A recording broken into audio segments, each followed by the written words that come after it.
Um, all praise due to Allah, and His praise and blessings and peace be upon our Prophet Muhammad sallallahu alaihi wasallam, his companion, his family, and his followers until the day of judgment. I bear witness that Allah is the only one worthy of worship, and Muhammad sallallahu alaihi wasallam, his last and final messenger.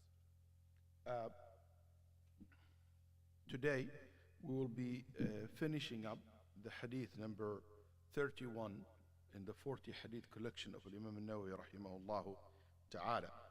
And the hadith that we started last week, hadith Sahl ibn Sa'd radiyallahu an, Sa'd ibn Sahl radiyallahu an, that the Prophet sallallahu alaihi wasallam said, when a man asked him, Ya Rasulullah, dullani ala amalin idha amiltu أحبني الله وأحبني الناس فقال ازهد في الدنيا يحبك الله وازهد فيما عند الناس يحبك الناس. That the Prophet sallallahu alaihi wasallam, a man came to him and he asked him, O Messenger of Allah, direct me to an act which I do, which if I do it, that will cause Allah to love me and the people to love me. So the Prophet sallallahu alaihi wasallam said, re-announce the world and Allah will love you, and re-announce what the people possess and the people will love you. And this hadith reported by Ibn Majah and others. You know, we talked about the translation of re-announce and referring to az-zuhd, az-zuhd. Az-zuhd, as we said last week, في لغة العرب هو التقليل. مال زهيد يعني قليل. It means something insignificant. The word zuhd means something insignificant, something not much, very little, very small amount, very small amount. And usually people say az-zahid, ascetic, and az-zuhd, asceticism. That's how usually they translate it. But the real meaning behind zuhd, I don't know if that word will represent the meaning that I just told you. It means something small, something insignificant. And we said that the ulama debated what az-zuhd could mean. When Islam tell you to be an ascetic, what that means. What that means. Some ulama said az-zuhd, يعني you will have no interest in haram. قالوا الزهد هو ترك الحرام. So الزاهد هو المن لا يقارف الكبائر وكبائر الذنوب. The ascetic person is the one who avoid what is forbidden on him or her. So if a person will not practice the major sins and avoid it and fulfill the obligations, that person called zahid. And some of the salaf were said, what is az-zuhd in money? How can you be an ascetic when it comes to money? He said that you only take the halal money and you leave the haram money. Yani you have no interest in a source of income which is haram. Any wealth that you can gain from haram, you don't want it. You don't run after it. You don't consume it. So that's one opinion. Also, some others said no. الزهد being ascetic يعني أنه لا تكن لك همة في المباحات وفضول المباح. That you have no interest at all in the things which are permissible in Islam or in life, permissible, but you have no interest in it. You know, you are devoted 100% to the things that are either obligatory on you or recommended for you. You have no interest in the world. You have no interest in the fun. You have no interest in this. Oh, there is a new movie out there. There is a new show there. There is this. You have no interest in that. It's not of my concern. I don't even care for it. You know, there is a car. I don't care. I have a transportation. I don't care. So somebody, he is not attached to the dunya ever. And there is some people like that. يقولون الإمام أحمد رحمه الله. الإمام أحمد رحمه الله. المرة الوحيدة التي تكلم فيها عن الدنيا. الإمام أحمد, the student, said, the only time الإمام أحمد رحمه الله have asked about worldly materials, the only time in his lifetime that his students heard him, he asked a man about what kind of materials they use to build their masjid. He said, how's your masjid? It's built in a very nice way. What is that thing that you build your masjid with? This is the only time قالوا ما سمع تكلم في الدنيا إلا في هذه. Can you imagine? يعني, it's unbelievable. It's not easy life. It is very hard. And if you read Imam Ahmad's life, for example, you will know that this person never ever spoke about the dunya. Al-Rabi' ibn Khuthaym, the same thing. Never spoke about anything related to it. Never ever had interest in anything from the worldly life. So that's one interpretation for the word zuht. Another interpretation for the third opinion about الزهد is to هو قصر الأمل في الدنيا. It is to have very little interest in the dunya, and you have little hope in this life, and you're planning only for the akhirah, or mainly for the akhirah, mainly for the akhirah. They said, and you don't think of life that's going to be very long, very wide in front of you.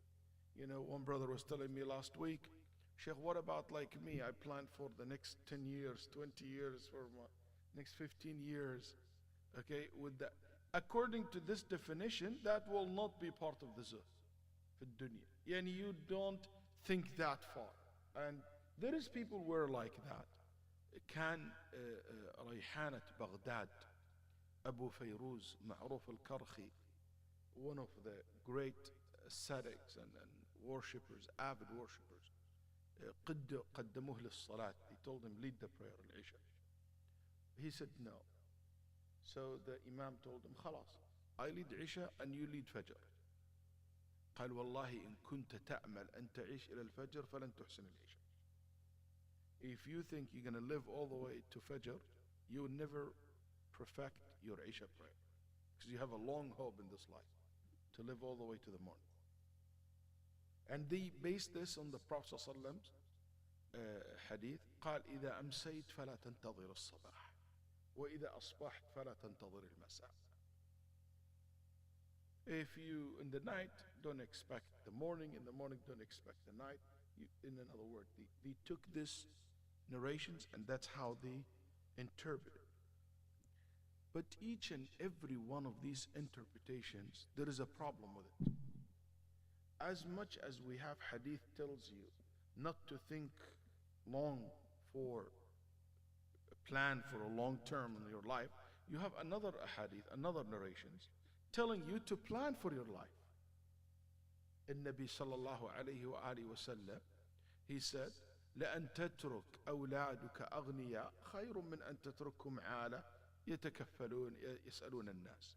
To leave your family well off, to leave the family with the means of surviving, better than to leave them poor, and they ask people for donation. النبي صلى الله عليه وآله وسلم as well planned. He planned long plans, صلى الله عليه وسلم. And he spoke to them of the companion. If you live long, you're going to see this and you're going to see that and it's going to happen. And he planned the Sahaba for what will come in the future for them. Okay? And the Nabi ordered us to, Allah subhanahu wa ta'ala ordered us to take the necessarily means that we need. الأخذ بالأسباب. وخيركم من طال عمره وحسن عمله. يقول النبي صلى الله عليه وسلم. The best among you, the one who live long, and do more good. And he said the best of all money is the money that possessed by the righteous person. خير المال الصالح في يد الرجل الصالح أو العبد الصالح, the righteous person. So that's in regard to this. But what about that az-zuhd is to avoid what is haram?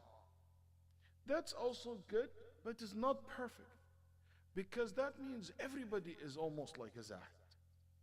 Zuhd is a higher level. Being ascetic, that's a level higher than just avoiding the major sins. So that led some of them to say,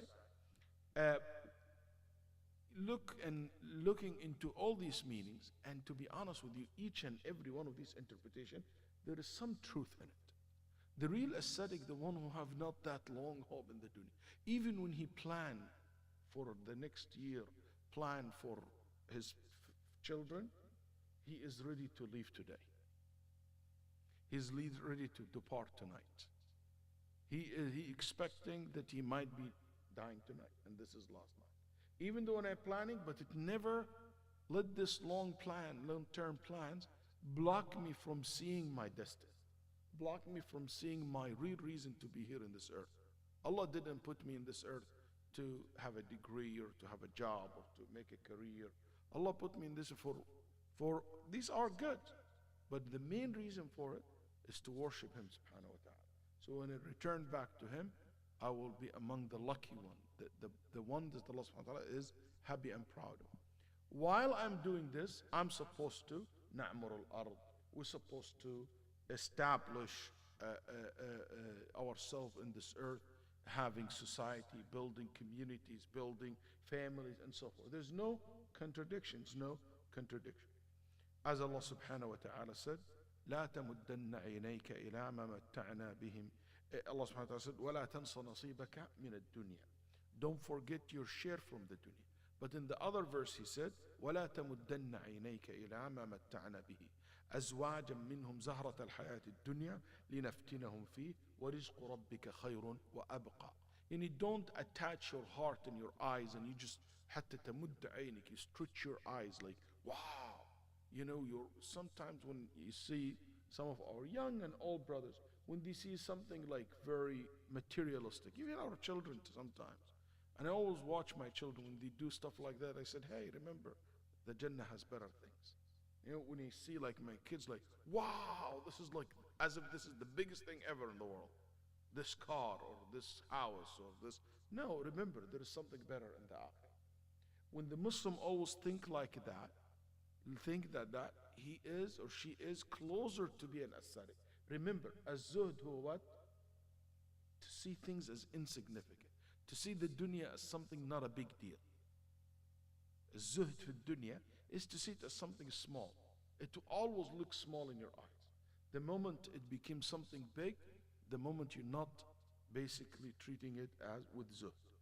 And that's led Shaykh al-Islam rahimahullah to say, az-zuhd هو ترك ما لا ينفع في الآخرة.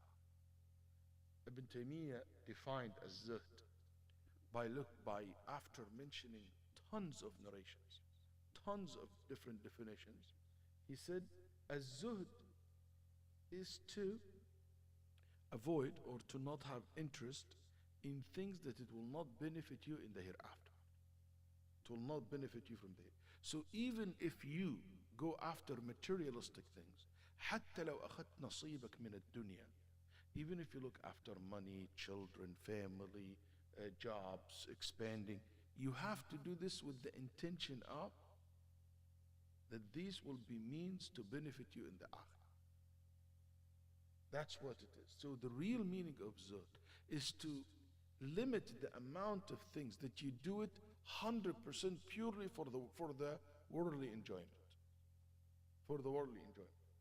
And this should be the smallest percentage in your life.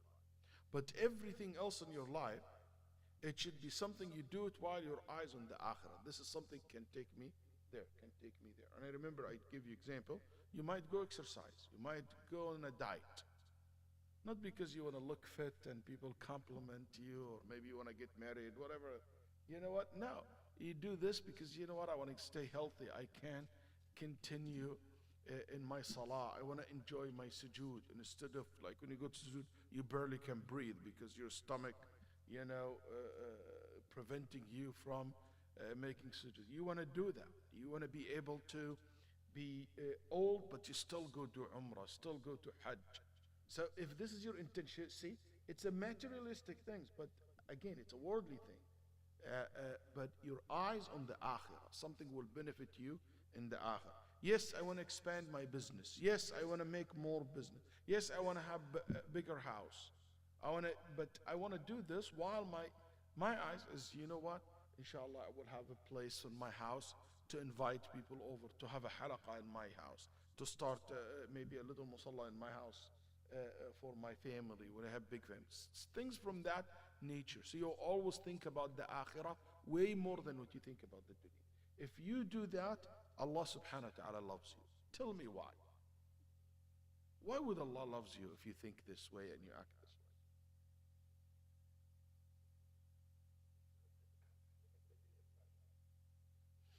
way? because you make the akhirah your primary.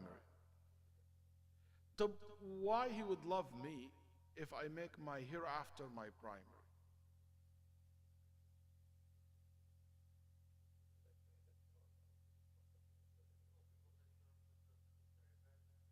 Because in the akhirah, that's where we're going to meet him.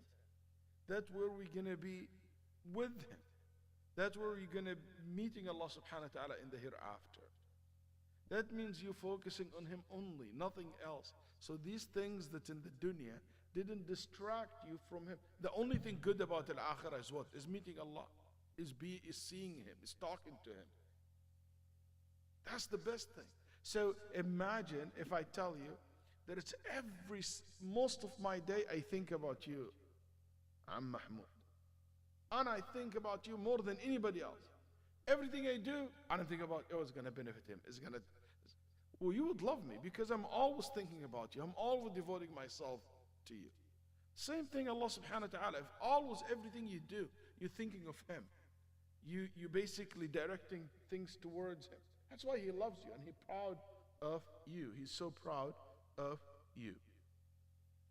Al-ulama, they said, people with the dunya are different. There's different type of people when it comes to dealing with this worldly life. Some people will have wealth and they will possess the wealth. They will possess the wealth. And when they possess this wealth, they might use it to benefit themselves and others. And you will find a lot of companions were like that. Uthman ibn Affan was an extremely rich companion. Abdul Rahman ibn Auf were extremely rich companion. Without exaggeration, if I put all your wealth, you guys in this masjid together, even though some of you maybe have money, and all your business together, you will be nothing comparing to the amount of money that Abdul Rahman ibn Auf had. With all your assets, all of you here in the masjid. I calculated once some of the thing that he used to do, like how much in dollar it's wealth. Once he gave $20 million, just like that, to Aisha radiallahu anha, to Ummat al-Mu'mineen, to the Prophet's wife. It's just like that. If you calculated how much that's worth in dollars today, you talk about 20 millions. That's something just he gave like that. It's unbelievable amount of wealth. كان يقول رضي الله عنه إذا رفعت حجر وجدت تحته ذهب. When I leave a rock, I'll find a piece of gold underneath it. Was so blessed. And Uthman was extremely rich man as well. And so many companions were like that. But their hearts never were attached to the dunya. That's one category of people. Another category of people who, when they get the money, they never possess it. Any money they get, they spend. They would never go with like account or saving account. They had this lifestyle. Everything comes, goes. Like Aisha radiallahu anha and so many others as well. And those who give it, al-ulama said, some they give it while they are happy to give, and some they give it while they are like fighting themselves. But still are good people, both. But not everyone, even the early generation, used to give the money, and it's like so easy for him. It is something he used to struggle, she used to struggle with, until they give it up. And there is other category of people who never had any access to wealth. Never had access to wealth. ما عمره شاف الدرهم والدينار. Allah yarham ayyam, subhanAllah. I remember when I was in high school and go to college. Have you remember the first big check you ever received, or a good amount of money you ever received in your hand? Like the first, like 1,000. Wow, we never count thousands before. We always like tens and 15s and 25 and 35 and 100, 200, 1,000. Now you speak with thousands. You don't speak with hundreds anymore. Can you imagine that? Can some of you remember the first $1 million? Okay? See? What are you talking about, Sheikh? What are you talking about? First $1 million. Okay? But you know what? There is people now, they don't remember the first $1 million. It means nothing to them.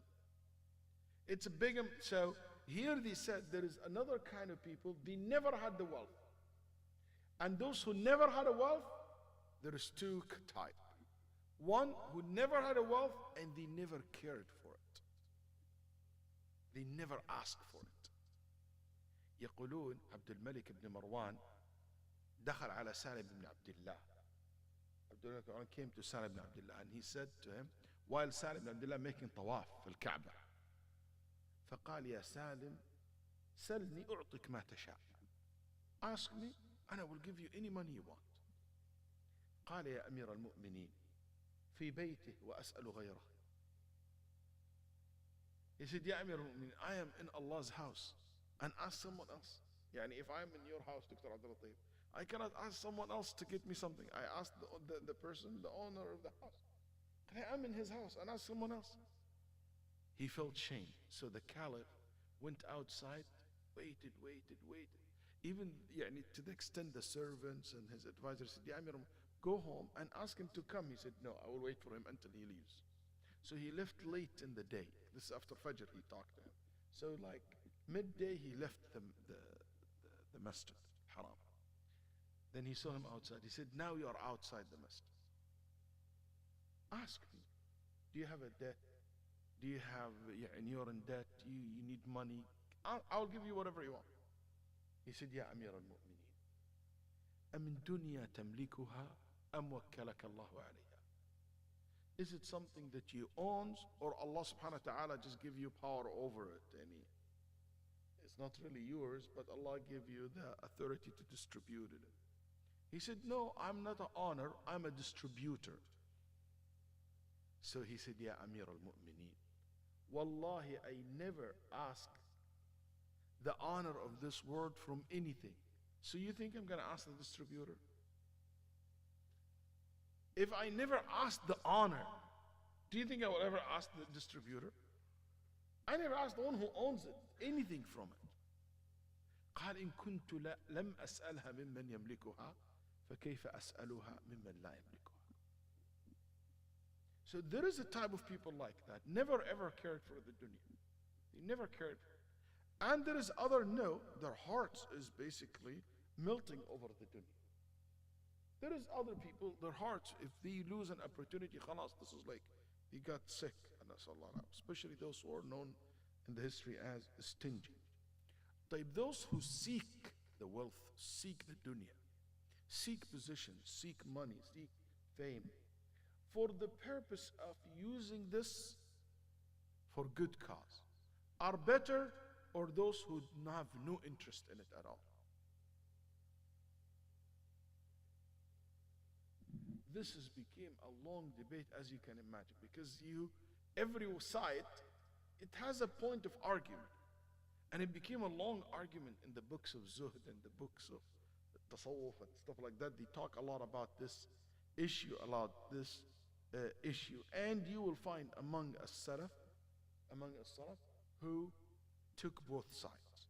But the majority of the muhaqqiqeen min ahl al-ilm, they said the one who seek the dunya for the purpose of using it to serve the deen is higher level. And in Nakha'i rahimahullah, wal Hasan al-Basri, the great ascetics in the history have adopted this position. Zuhri rahimahullah and others. And Umar ibn Abdul Aziz is one great example. يحبك الله. Allah loves you. أهل السنة والجماعة يعتقدون أن الله سبحانه وتعالى يحب. ومحبة الله لعباده ليست كمحبة العباد للعباد. We believe that Allah loves, and the way He loves us, not in the same way similar to the way we love one another. But Allah subhanahu wa ta'ala loves us. We know what loves means. Because, pay attention to this. Any attributes contain two things. كل صفة تتضمن أمران. الأمر الأول المعنى. والأمر الثاني الكيفية. Any attributes contain two things: meaning and how it looks like, how it functions. So, for example, if I tell you the word car, do you understand a meaning from the word car? Do you? Do you? Yes. What do you understand? Vehicle. That's right. Very good. A mean of transportation. And there is another thing other than the meaning, which is how it looks like. Question: can you define to me or tell me how this car looks like? If you say four, could be three. There is cars with three wheels. If you said white, I can tell you maybe it's black.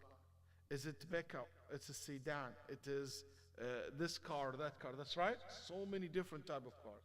It's a toy car or it's a real car. It's a car. It is so many things you can think of. So, question: not knowing how it looks like prevented you from knowing what it means? No, there is no correlation.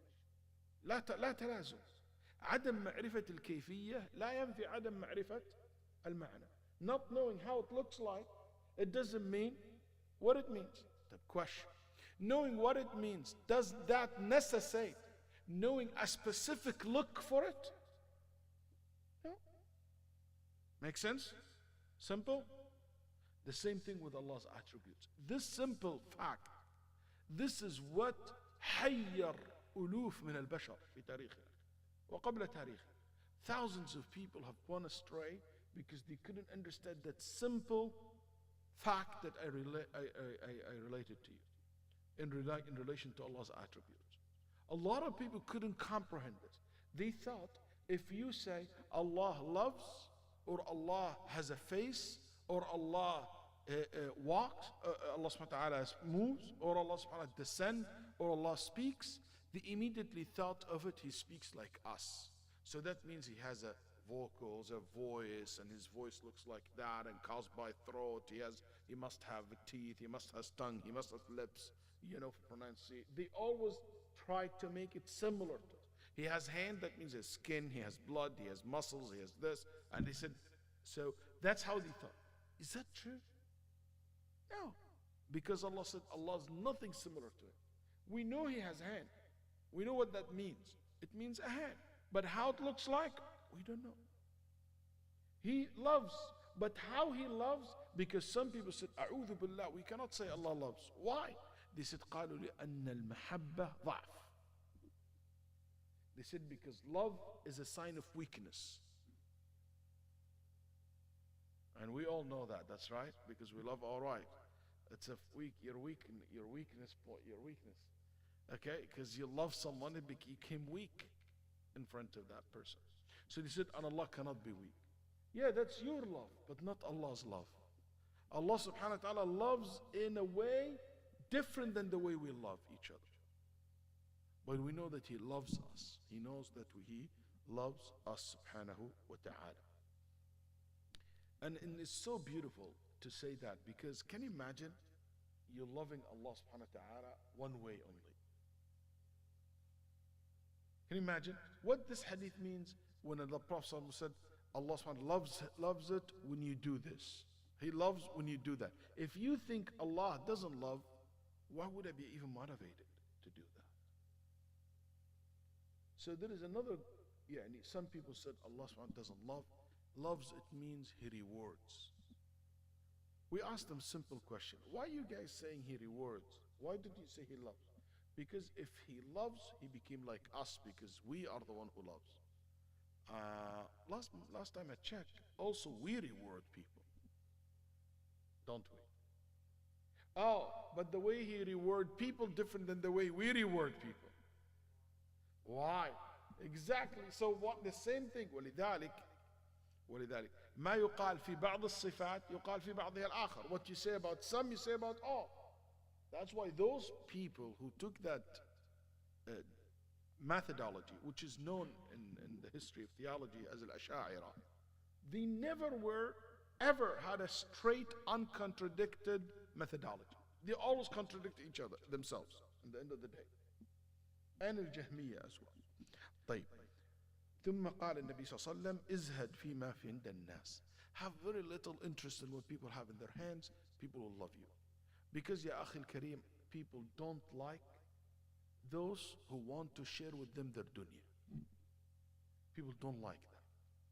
People like you to keep your distance. And don't ever have your heart attached to what people have in their hands. And isn't that what exactly zuhd means? أليس الزهد في الدنيا هو أن تزهد في الدنيا كلها ما في يد الناس وما ليس في يد الناس. الزهد in dunya is not to have interest in what people have in their hands or not having in their hands. But it became worse when you are so interested in what people have in their hands. And this is quite a problem we see sometimes in community. And it's very disturbing. I give you a real example. MashaAllah, you know, what this car, how did you get it? Where do you get it from? I wish I can get one like that. Would you like to be around somebody like that? You immediately turn off, that's right. Masha, how did you finish your degree? How much money you make? And blah, blah, blah. Ya akhi, what is your problem, man? You say, MashaAllah, tabarakallah. You know, you get off completely when people start talking about things personal to you, like this. So always show little interest in having what people have in their hands and people having what in their hands. النبي صلى الله عليه وسلم said, شرف المؤمن قيامه الليل وعزه استغناؤه عن الناس.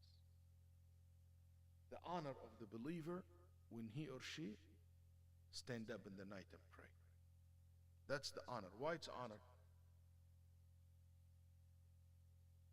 How you get to be an honorable person?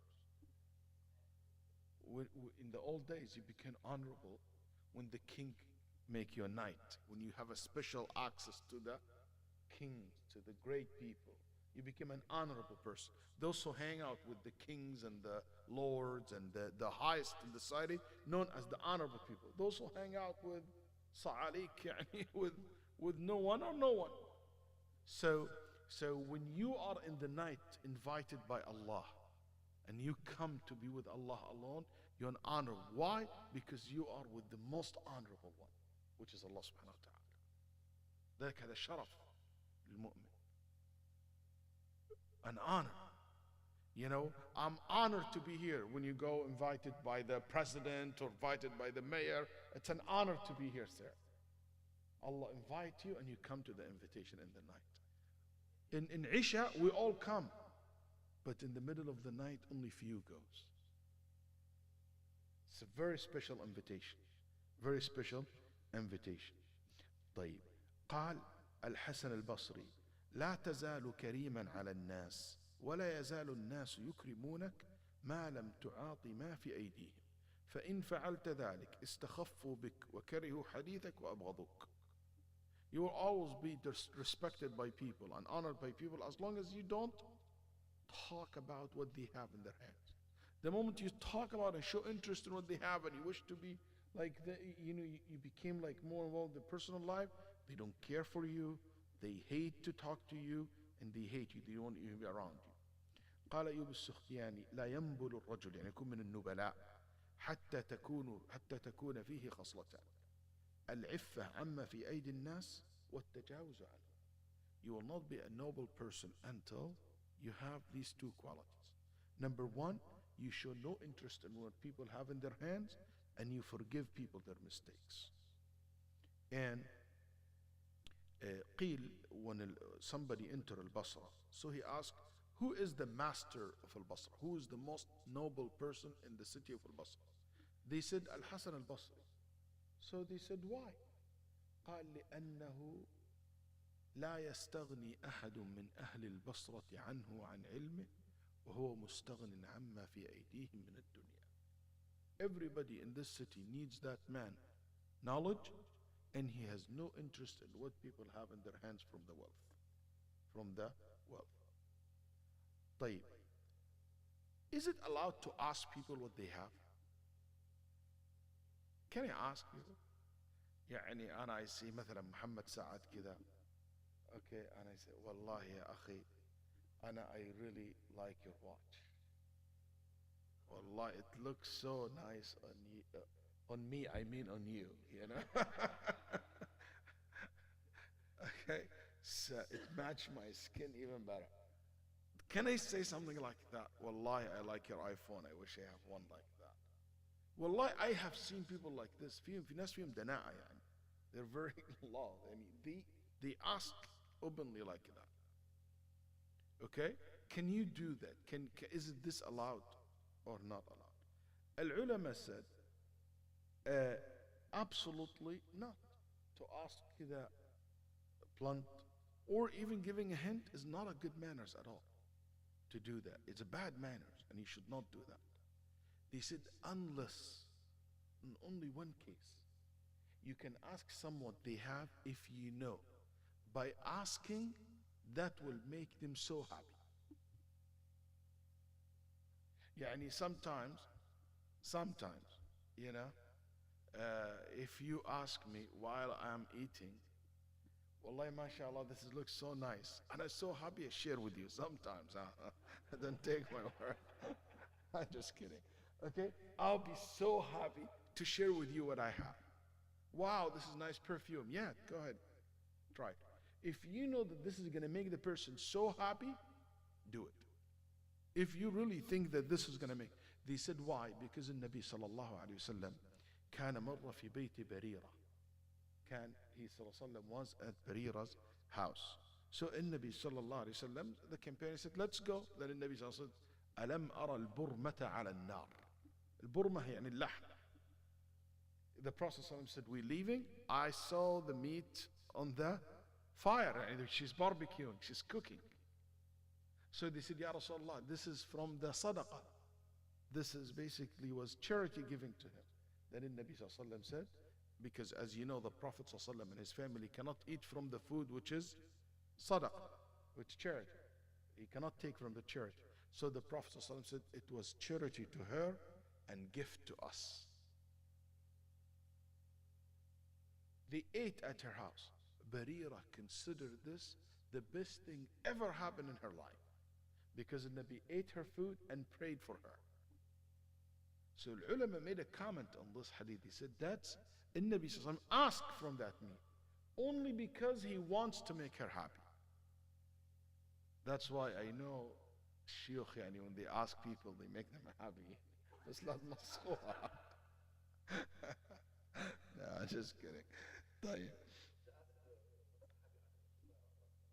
Yes. And also another example, a companion said, Ya Rasulullah, can you give me this robe? So in Nabi sallallahu alaihi wasallam, he just got this. He said, yes, take it. So they asked the companion, why did you ask? The Prophet just got it. He didn't even enjoy wearing it yet. He said, because I want to be buried with it. And soon this man died and he was buried with it. Or another issue, he said, can you give it to me so I can bury my father in it? Sure, my father, and put him inside it, and I can put him in his grave. So for a reason, yes, you're allowed. But just for the love of what people haven't, no, the person should be dignified. Dignified. And people have amazing ways of doing this, or a strange way, in another word, to do this. But I want to end with something. Commonly, we hear some of the khutaba, some of the shuyukh, some of the people narrating hadith, narrations from the Prophet ﷺ or from the companions. It gives a very negative look to the worldly life. الدنيا ملعونة ملعون ما فيها. Even هذا الحديث أكثر أهل العلم على تضعيفه.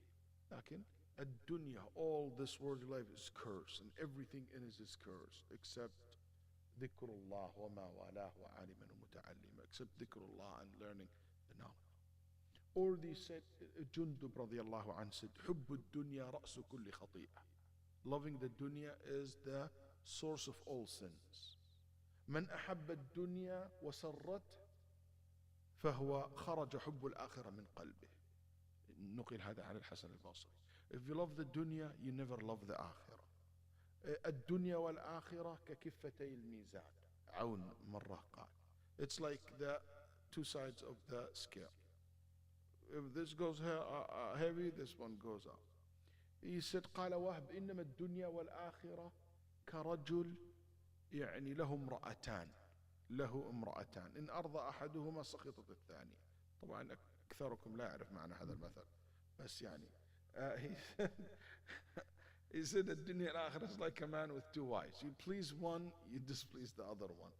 Okay, so these kind of examples, and you read especially in the books of Sufism, you will see a lot of debate which one is, and this competition, this kind of problem between the dunya and akhirah. And to be honest with you, these quotes are taken out of context, because the same man who said this said so many other things. The same man who said this, his lifestyle, to look at how Al-Hasan lived his life. Al-Hasan radiallahu anhu وأرضاه إذا رأيته يلبس, when he used to dress, يقولون هذا ملك كان يلبس ما يلبسه الملوك. He used to dress like a king. Al-Hasan al-Basri. Very fancy, very beautiful, very clean. كان يأكل. Somebody told him, you eat so much for a zahid. He was like, he used to be very يعني honorable, have a very honorable look, radiallahu anhu. So we have to take this statement and look at the life of the person. You cannot just take one and you run away with it. You create a problem in this case. And that's why I think what solved this problem, what the Prophet ﷺ said in the famous hadith زيد بن ثابت عن النبي صلى الله عليه وسلم أنه قال من كانت الدنيا أكبر هم. يا سلام. فرق الله عليه أمره وجعل فقره بين عينيه ولم يأته من الدنيا إلا ما كتب له منها. Those who wake up in the morning, or those who the worldly, this world, this life, is their main concern. The Prophet ﷺ said, they will have no stability in life. They don't know what rest means. فرق الله عليه أمره. Okay, run after this, run after that, run after that. Wallahi akhwan, I have seen people in their late 70s and their mid 80s now, businessmen. I'm telling you, he has millions and millions of dollars. Millions of dollars, literally millions of dollars. If him and his children and his grandchildren don't work from now until maybe 50 years, they will live a very luxurious life with the amount of money that they have. But still, this man, I was going to Umrah one day. He said, I wish I have time to go Umrah like you. المحروم من حرمه الله. The loser is the one that Allah subhanahu wa ta'ala block his heart. I said, like me? Ya akhi, you have, I'm too busy, meetings, ومدري إيش, and he's still in that cycle. فرق الله عليه أمره.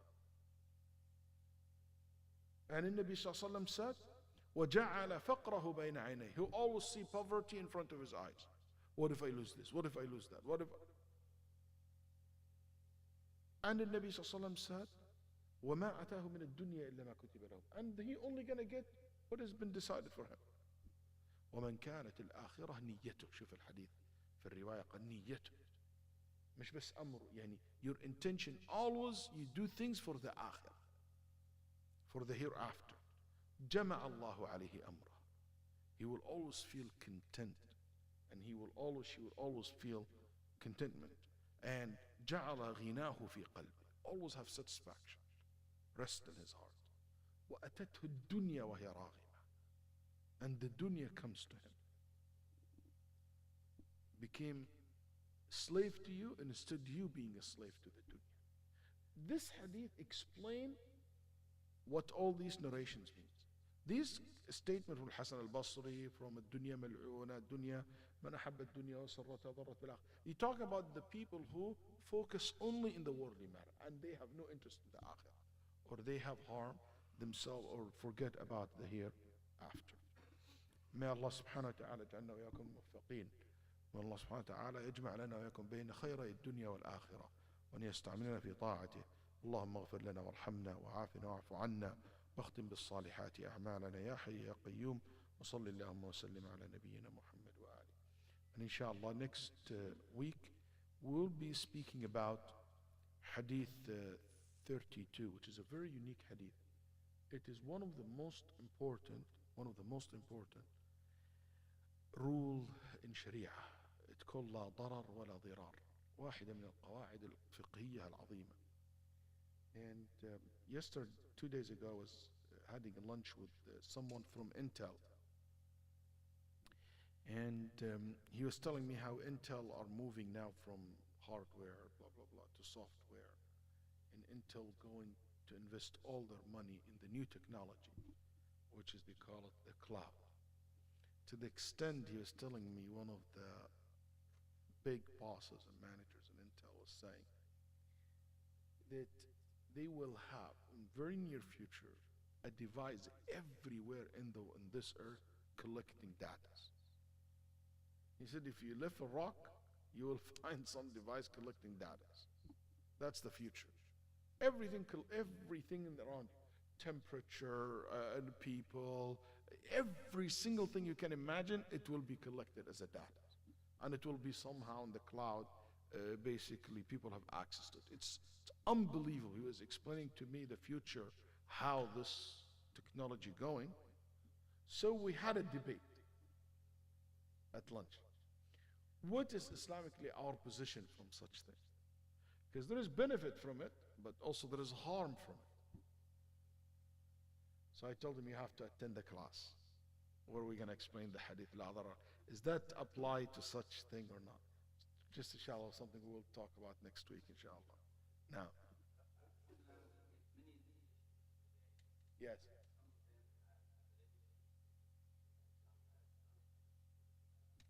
Not comprehensive, I'll put it out.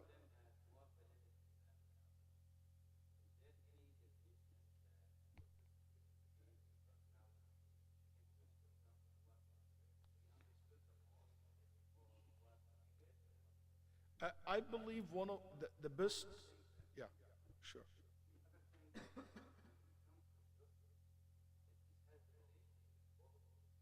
With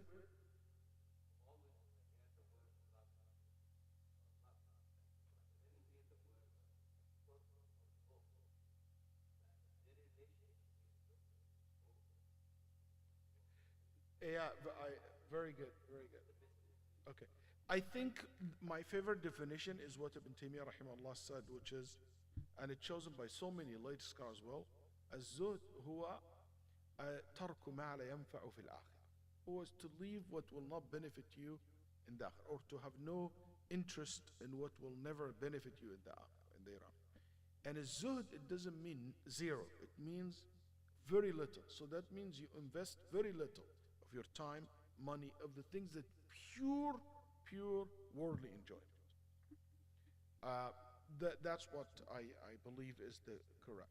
But is zuhd one of the words that levels? Yani is zuhd is not one thing. It's like iman. It's not one thing. So many levels. So you can go with the zuhd all the way to the level that you have no interest in any worldly things. And I think one of the reason I mentioned these different positions and different statements and different scholars, because sometimes we intend when we choose or pick a position, we kind of think that this is the only position, especially in this area. No, there's a lot of people have a different definition for it. I don't think somebody necessarily is wrong, or in those who choose to have very, very strict life, that's their choice. I don't call them mubtadi'ah, dhullal, madri eh. And those who didn't choose a very relaxed life, and they only think of a zuhd as tark al-haram, I don't think you should also point finger to them, put them down. These are like not zahid, this bad, because both were spectrums. These different spectrums will exist among the Salaf rahimahumullah ta'ala. As for al-bughd, la, that's very good. Even when you have zuhd in dunya, it doesn't mean you have bughd for the dunya. يعني الزهد هو to have a little bit of interest in the dunya. But it doesn't mean that I hate the dunya. Actually, I don't believe that it's permissible to say, I hate the dunya, abghad al-dunya. Because a dunya is nothing but the time. And a time is always be seen as what you use the time for. So لا يبغض ولا بالعكس, the person should love the opportunity.